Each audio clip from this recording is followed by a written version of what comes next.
बहुत बहुत स्वागत करता हूं मैं आपका यूट्यूब चैनल के इस प्लेटफॉर्म पे टारगेट एकेडमी में। पिछली क्लास में हमने जो चैप्टर डिस्कस किया था वो था खनिज, जो कि हम परीक्षावाणी में कवर कर रहे हैं। देखिए, सीरीज परीक्षावाणी की है। परीक्षावाणी से अलग जो चैप्टर मैंने कराए हैं वो हिस्ट्री के कराए हैं, ज्योग्राफी के और जिला सीरीज के मैंने अलग से कवर कराए हैं। बाकी के चैप्टर्स मैंने परीक्षावाणी से आपको कवर करा रहा हूँ। ठीक है, तो आज का चैप्टर है चैप्टर नंबर 8, जिसमें कि हम पढ़ेंगे कृषि, पशुपालन और सिंचाई व्यवस्था, वो भी उत्तराखंड की। ठीक है, उत्तराखंड के परिप्रेक्ष्य में हम इसको पढ़ने वाले हैं। पिछली क्लास में चैप्टर नंबर 7 पढ़ा था हमने, जो कि परीक्षावाणी का खनिज है। ठीक है, तो जो उत्तराखंड में जो मिट्टियां, पहले बात कर लेते हैं मिट्टी की। ठीक है, तो जो उत्तराखंड में जो मिट्टियां पाई जाती हैं वो पर्वतीय किस्म की मिट्टी होती है। ठीक है, अगर हम बात करें भारत की, तो भारत की जो मिट्टियां हैं वो टोटल 8 पार्ट में हम उसको डिवाइड करते हैं। ठीक है, जिसमें कि आपके जलोढ़ मिट्टी हो जाती है, लाल मिट्टी, लेटराइट मिट्टी, ठीक है, काली मिट्टी, पर्वतीय, क्षारीय मृदा, पीट और दलदली मिट्टी। ठीक है, इस तरीके से 8 मिट्टियां होती हैं, जिसमें कि जो उत्तराखंड की मिट्टी है वो पर्वतीय किस्म की मिट्टी है। यानी कि भारत की मिट्टियों में से जो पर्वतीय किस्म की मिट्टी है, तो वो कहाँ पाई जाती है? उत्तराखंड में जो मिट्टी पाई जाती है वो पर्वतीय किस्म की मिट्टियां पाई जाती है। यानी कि जो पर्वतीय किस्म की मिट्टी होगी वो कहाँ पाई जाएगी? पहाड़ी क्षेत्रों में। तो उत्तराखंड भी क्या है? पहाड़ी क्षेत्र है। तो यहाँ पर किस तरीके की मिट्टी पाई जाती है? पर्वतीय। ठीक है, तो देखिए, ये जलोढ़ मिट्टी, लाल मिट्टी, काली, लेटराइट, मरुस्थलीय, पर्वतीय, पीट व दलदली। ठीक है, तो एक बार क्विक इनको थोड़ा सा देख लेते हैं, क्योंकि इनमें से एग्जाम में क्वेश्चन बन जाता है डायरेक्ट। वैसे ये ज्योग्राफी का टॉपिक है, फिर भी थोड़ा समझने के लिए आप इसको देख लीजिए। देखिए, मिट्टी में क्या होता है? खनिज होते हैं, जैव पदार्थ होते हैं, जल और वायु, इसके बेस पर हमने मिट्टी को बांटा है। अब जो जलोढ़ मिट्टी होती है वो देखिए, इसका जो ये टोटल 40% जो भाग है ना, ये जलोढ़ मिट्टी का है। तो अगर भारत की बात करें तो 40% भाग में कौन सी मिट्टी है? जलोढ़ मिट्टी है। ये ज्यादातर दोआब क्षेत्र में पाई जाती है, यानी कि किसके द्वारा लाई जाती है? नदियों के द्वारा भागे लाई जाती है। ठीक है, तो इसमें नाइट्रोजन और हिमस की कमी होती है। ठीक है, और बात करते हैं ये कैसी होती है? दोमट यानी बलुई किस्म की होती है। ठीक है, इसमें जल धारण करने की क्षमता कम होती है। अब बात करते हैं, देखिए, जलोढ़ मिट्टी जो होती है वो 2 टाइप की होती है, एक तो खादर और एक बांगर। जो खादर मिट्टी होती है वो नई मिट्टी होती है, मतलब जो जैसे नदी जब बहा के लाती है मिट्टी, तो जहां वो निक्षेपित करती है, ठीक है, जहां वो उनको फैलाती है, तो वहां पे क्या होती है? खादर। और जो पुरानी हो जाती है उसको क्या बोलते हैं? बांगर। यानी कि इससे दूर वाले इलाके में जो मिट्टी रहती है वो बांगर हो जाती है। ठीक है, तो उपजाऊ की दृष्टि से खादर ज्यादा अच्छी होती है। उसके बाद बात करते हैं लाल मिट्टी। तो लाल मिट्टी किसके कारण इसका रंग लाल होता है? फेरिक ऑक्साइड के कारण। ये सब एग्जाम में क्वेश्चंस आपके आ रखे हैं। ठीक है, वो मैंने यहाँ पर थोड़ा थोड़ा कवर किए हैं। उसके बाद काली मिट्टी। काली मिट्टी को रैगुर मिट्टी बोलते हैं, कपास की मिट्टी बोलते हैं, ठीक है, ट्रॉपिकल ब्लैक बोलते हैं। और कपास की खेती के लिए क्या होती है? बहुत अच्छी मानी जाती है।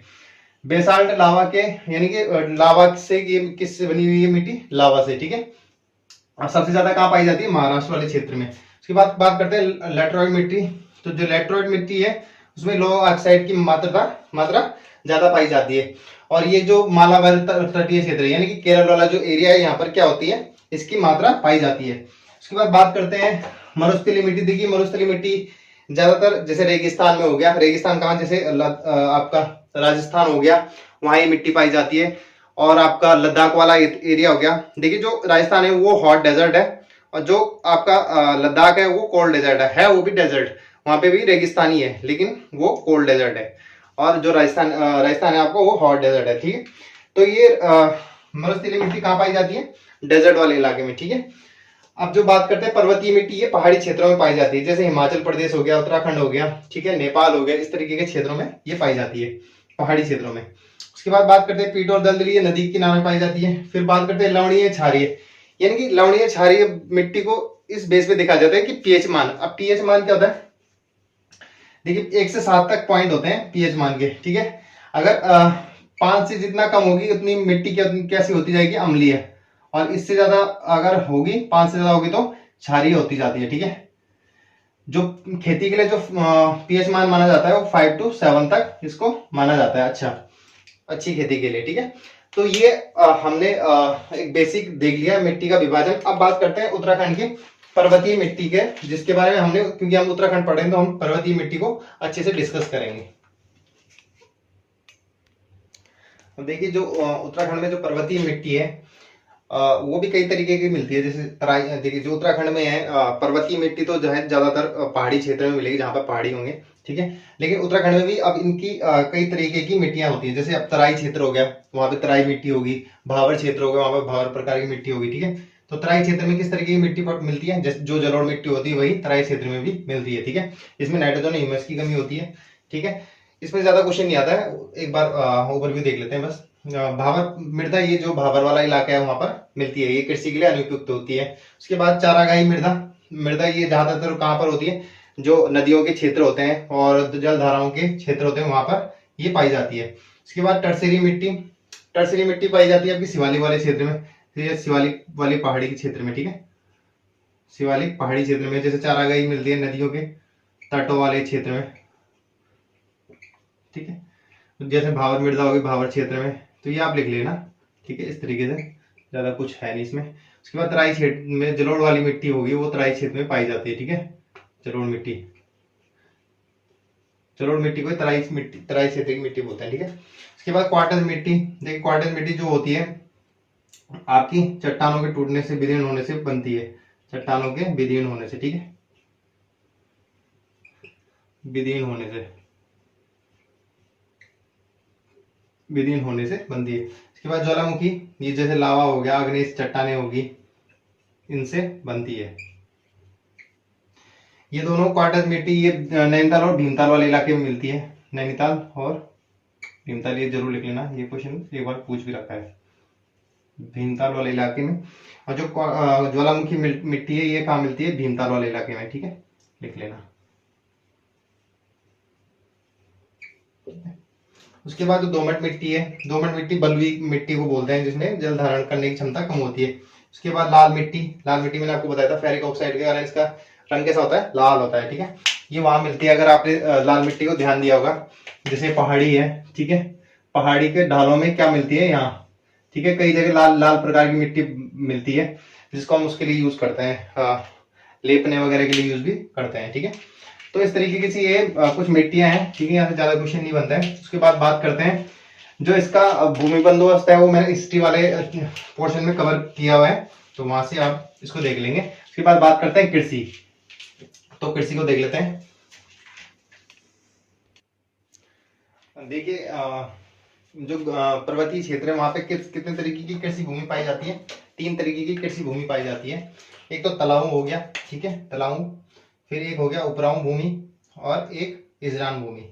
जो तलाऊ भूमि है ये सबसे ज्यादा उपयुक्त होती है कृषि के लिए। आपने देखा होगा जैसे नदी का जो नदी के जो वाले क्षेत्र होते हैं वहां तलाई भूमि होती है। ठीक है, और जहाँ पे पानी की यानी कि व्यवस्था होती है, सिंचाई की व्यवस्था होती है, वो क्या होती है, तलाऊ भूमि होती है। ठीक है, और उपराऊ भूमि, इसमें 2 होते हैं, उपराऊ अव्वल और उपराऊ द्वयम। ठीक है, यानी कि जैसे पहाड़ है, ठीक है, सबसे नीचे तो अच्छी व्यवस्था होती है किसकी, सिंचाई की, फिर उसके ऊपर उपराऊ अव्वल, उसके ऊपर अपराऊ द्वयम।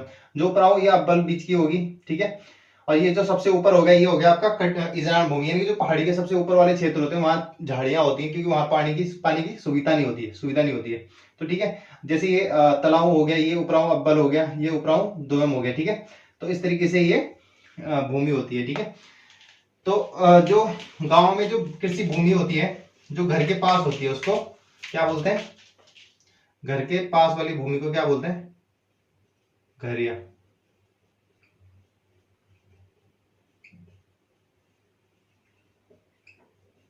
मध्य वाली भूमि को,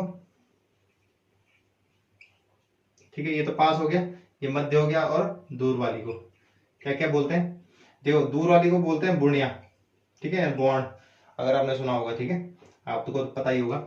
मध्य वाली भूमि को बोलते हैं बिचलिया। ठीक है, क्या बोलते हैं, बिचलिया, इसको बोलते हैं बिचलिया,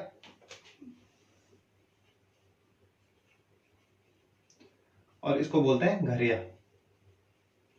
ठीक है, ये 3 चीजें यूज करते हैं, घरिया, बिचलिया और बौण यानी बुनिया। ठीक है, ये 3 चीजें यूज करते हैं। अब बात करते हैं खेती, 3 तरीके की खेतियां होती हैं। हालांकि उत्तराखंड में जो मेन खेती है वो किस टाइप की है खेती, वो है अपनी सीढ़ीदार खेतियां। ठीक है, तो एक होती है समोच्च खेती। ठीक है, कौन सी खेती, समोच्च खेती। ठीक है, दूसरी होती है आपकी सीढ़ीदार, तीसरी होगी आपकी झूमिंग यानी कि स्थानांतरित। ठीक है,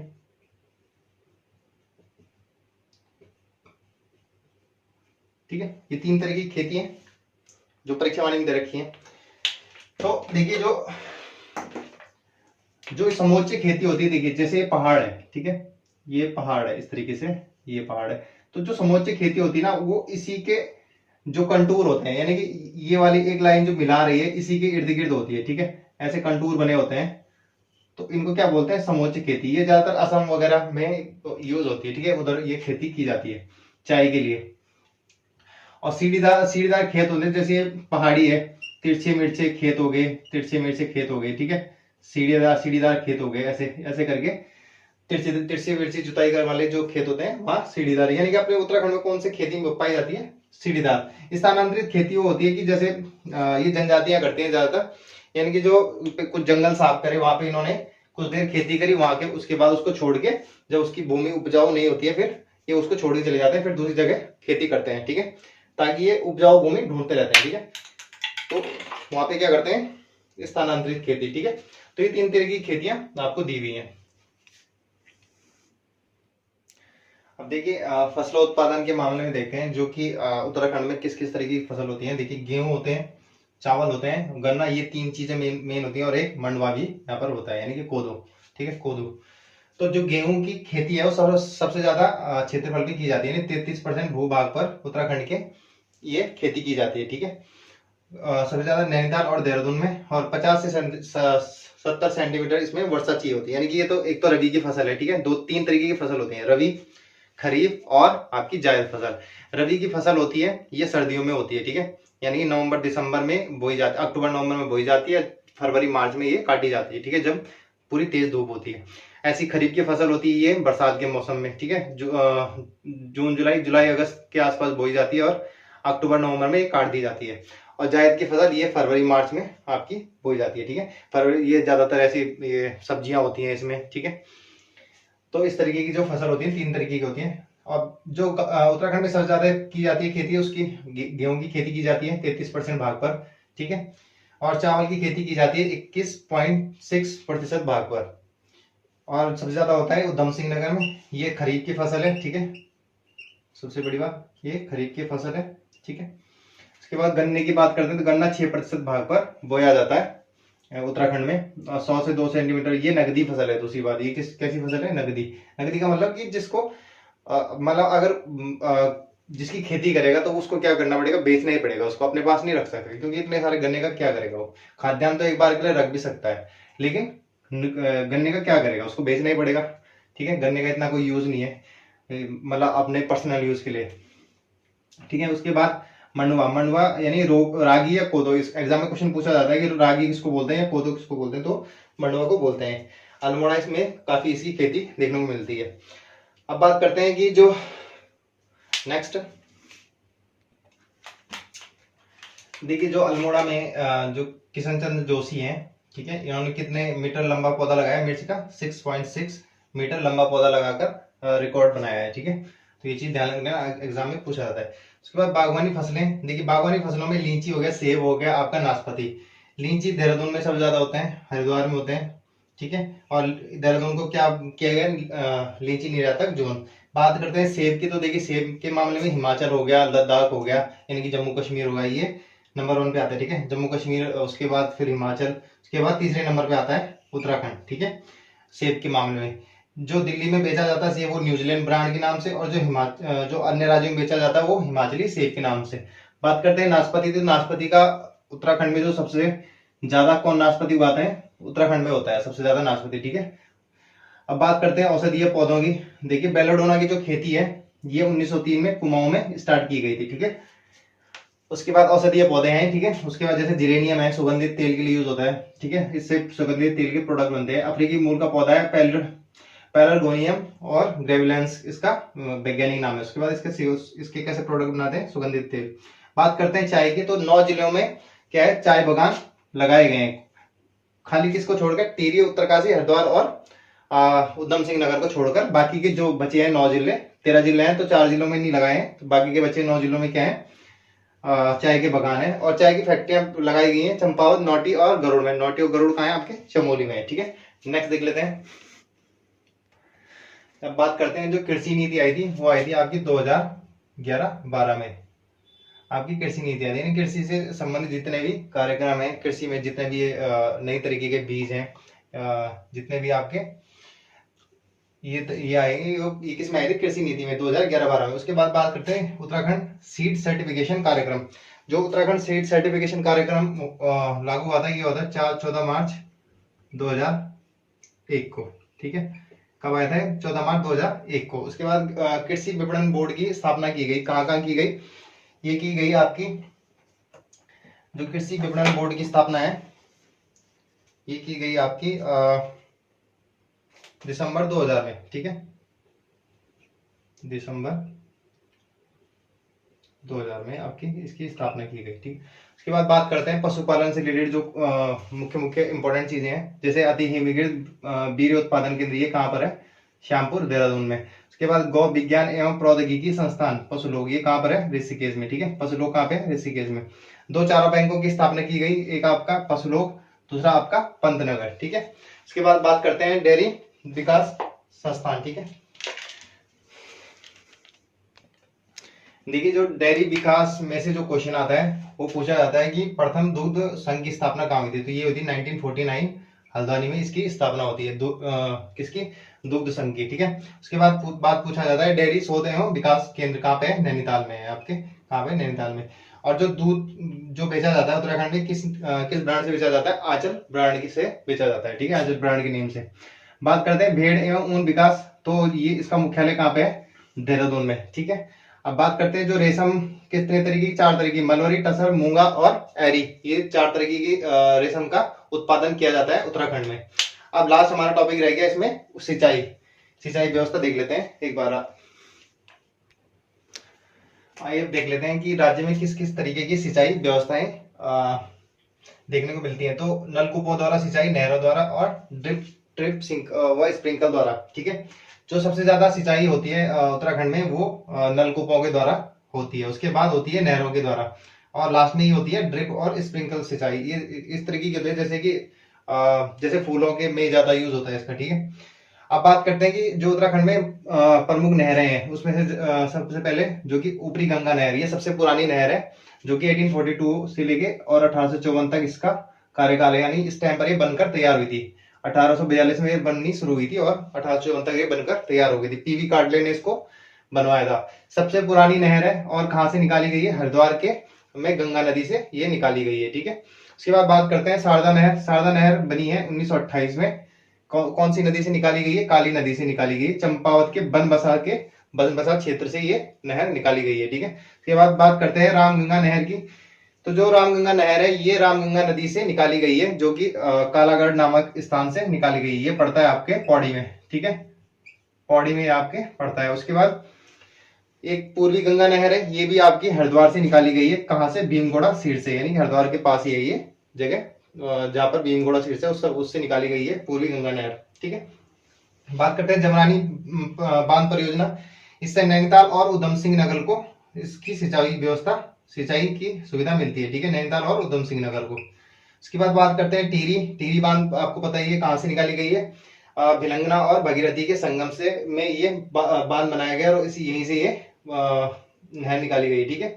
उसके बाद बात करते हैं, नहर नहीं है, मतलब ये पूरी परियोजना है, ठीक है। इससे क्या है? सिंचाई की सुविधाएं उपलब्ध की गई हैं, जो कि उत्तराखंड को, दिल्ली को और इधर आपका उत्तर प्रदेश को इसकी सुविधाएं, इसका पानी मिलता है। उसके बाद बात करते हैं नानक सागर बांध परियोजना। देखिए, जो नानक सागर बांध परियोजना है वो है आपकी नंदौर नदी पे, ठीक है। कौन सी नदी पे? ये है नंदौर नदी पे।